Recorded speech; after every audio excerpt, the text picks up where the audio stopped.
Chloe and James are standing in the same furniture showroom, looking at the exact same $1,200 emerald green velvet sofa. To the casual observer, they look identical. Same age, same income, same excitement. But as they walk toward the register, their futures are about to diverge in a way neither of them fully understands. Chloe reaches into her wallet and pulls out a sleek, heavy metal credit card. She swipes it, and in less than a second, the transaction is approved.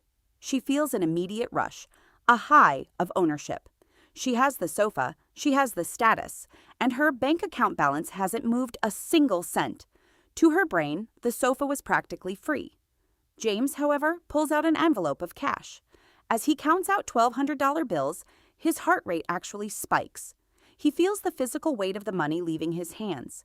He feels the sting of the loss. On day one, Chloe feels like she's outsmarted the system.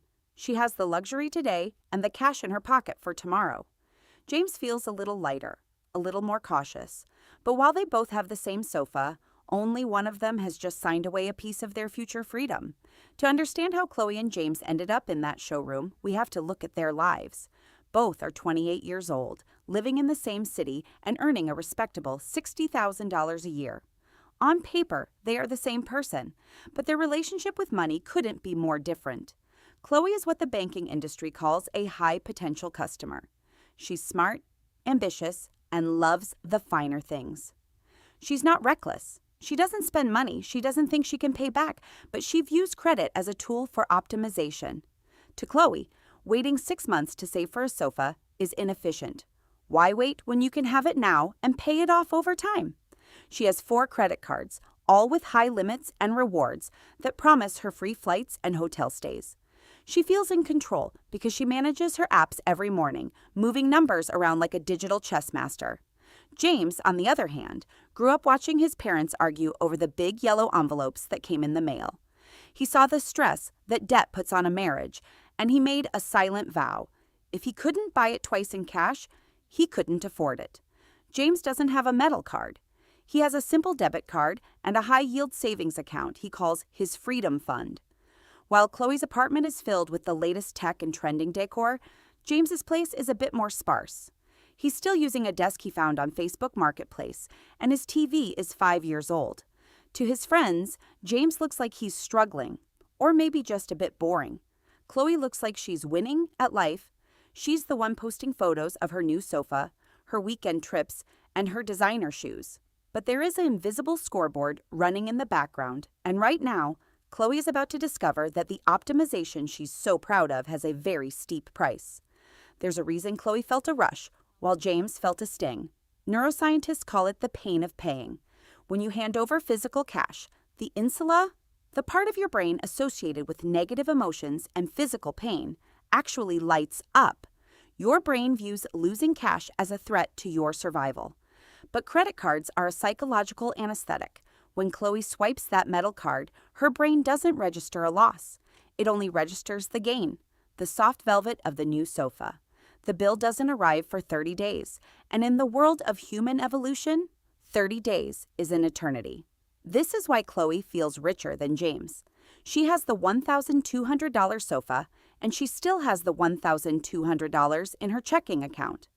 James has the sofa, but his account is $1,200 lighter. On day one, the math seems to favor the borrower. Chloe has doubled her wealth through the magic of plastic. But this is the first stage of the trap, the moment where debt feels like a life hack. A few months pass. Life happens.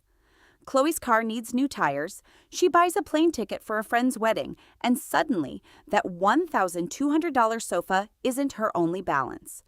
Her total credit card debt hits $5,000. Chloe isn't worried.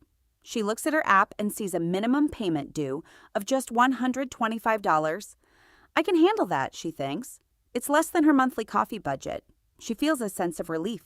The bank is being generous by letting her pay so little.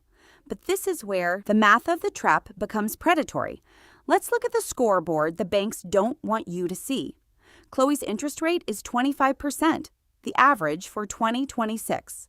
Of that $125 payment, roughly $104 is going straight toward interest. Only $21 is actually touching the $5,000 she owes. If Chloe continues to pay only that minimum, it won't take her 2 years to pay off that $5,000. It won't even take her 10. It will take her 22 years. By the time she finally pays off that convenient $5,000 balance, she will have paid over $11,000 in interest alone. That $1,200 sofa, she'll have paid for it 3 times over. The plane ticket? It cost her the price of a first-class international flight. Chloe is making a $125 decision every month, but she's living a $16,000 consequence. She feels like she's treading water, but the current is moving faster than she can swim. She is no longer an optimizer.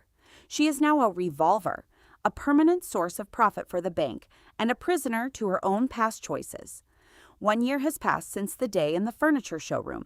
If you walked into Chloe's apartment today, you'd be impressed. She has the velvet sofa, a 65-inch OLED TV, and a closet full of clothes that look like they belong on a runway. She just got back from a week in Tulum, and her Instagram is a highlight reel of living her best life. Chloe looks like the winner. She has the lifestyle of someone making 6 figures, even though she only makes $60,000. Now look at James. His apartment still has that Facebook Marketplace desk. He didn't go to Tulum. He went camping at a state park 2 hours away. His Freedom Fund has grown to $8,000, but you can't see that on a shelf or wear it to a party. To their mutual friends, the verdict is clear. Chloe is thriving, and James is just getting by. But let's look at the numbers beneath the surface. Chloe's $5,000 debt has crept up to $7,500. She's paying $200 a month in interest, money that simply vanishes every 30 days. James is earning $30 a month in interest from his savings. The gap between them is widening, but because it's hidden in digital apps and bank statements, Chloe still feels like she's winning. She's enjoying the now, while James is quietly buying his forever. Year 3 is when the story takes a turn. It happens on a Tuesday morning in November. Both Chloe and James wake up to a puddle under their cars. The diagnosis is the same, a blown transmission. The cost, $2,000. For James, this is an inconvenience.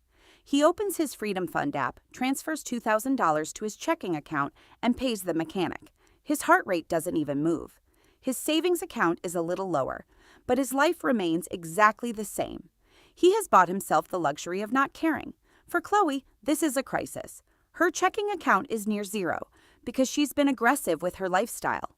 She reaches for her safety net, her credit card. But when she tries to swipe it, the machine says declined. She's reached her limit. She has to call the bank, beg for a limit increase, and eventually she gets it, but at a price. Because she's now a high-risk borrower with high utilization, her interest rate is hiked to a penalty APR of 29.99%. This $2,000 repair isn't just a one-time cost for Chloe. It's a new weight added to an already sinking ship. James's emergency is over. Chloe's emergency is just beginning, and it will cost her interest for years to come. The real cost of Chloe's debt isn't just the $200 she sends to the bank every month. It's the mental tax. Studies show that carrying high-interest debt actually lowers your effective IQ when you're constantly calculating which bill to pay and how to avoid a late fee. Your brain has less bandwidth for your job, your relationships, and your health. Chloe is constantly on edge. A simple dinner invitation from a friend now feels like a threat to her budget. Then there are the hidden traps. Chloe missed one payment during the chaos of her car repair. That triggered a penalty APR of 29.99%.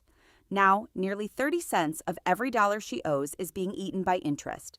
She's also paying a $40 late fee and seeing her credit score tank, which means if she ever wants to buy a house, she'll pay thousands more in mortgage interest.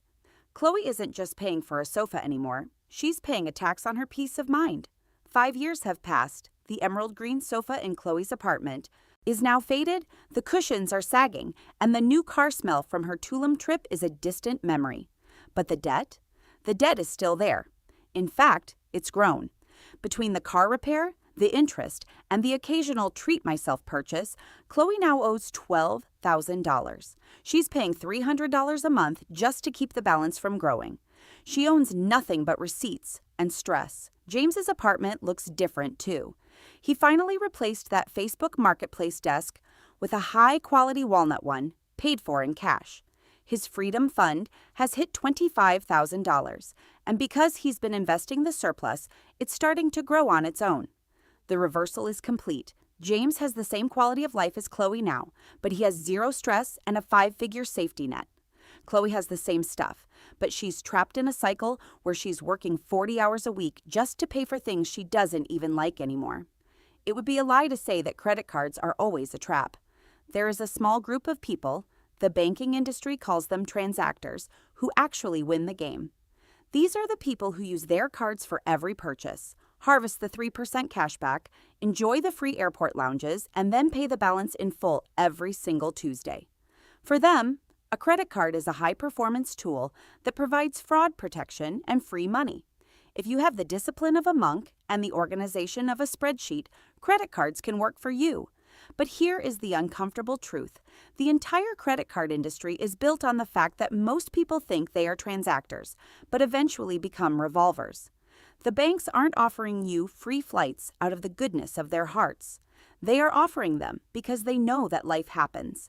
They know that eventually you'll have a car repair you can't afford, or a job loss, or just a moment of emotional weakness in a furniture showroom. They are betting that your optimization will eventually turn into their 25% profit margin. The problem isn't the plastic, it's the human brain. We are wired for now, and credit cards are the ultimate weapon against our later. The real trap of credit card debt isn't the interest rate, the late fees, or even the sagging velvet sofa. The real trap is that you are turning your future self into a commodity. When Chloe swipes her card for things she can't afford, she isn't just borrowing money. She is pre-selling the hours of her life that she hasn't even lived yet. Every $300 payment she makes in year 5 is a Tuesday morning she has to spend at a job she might hate, just to pay for a choice she made 5 years ago. She has effectively sold her future freedom to buy a temporary feeling of status. James, by choosing the sting of paying cash today, was actually buying his future time. Every dollar he saved was a brick in a wall that protects him from the world's emergencies. He doesn't just own a walnut desk, he owns his Monday mornings. He owns the right to say no to a bad boss or yes to a new opportunity. The most expensive thing you can ever buy is easy money.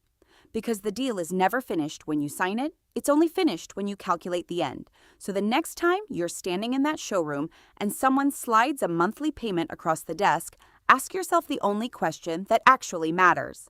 What does this actually cost me when it's all over?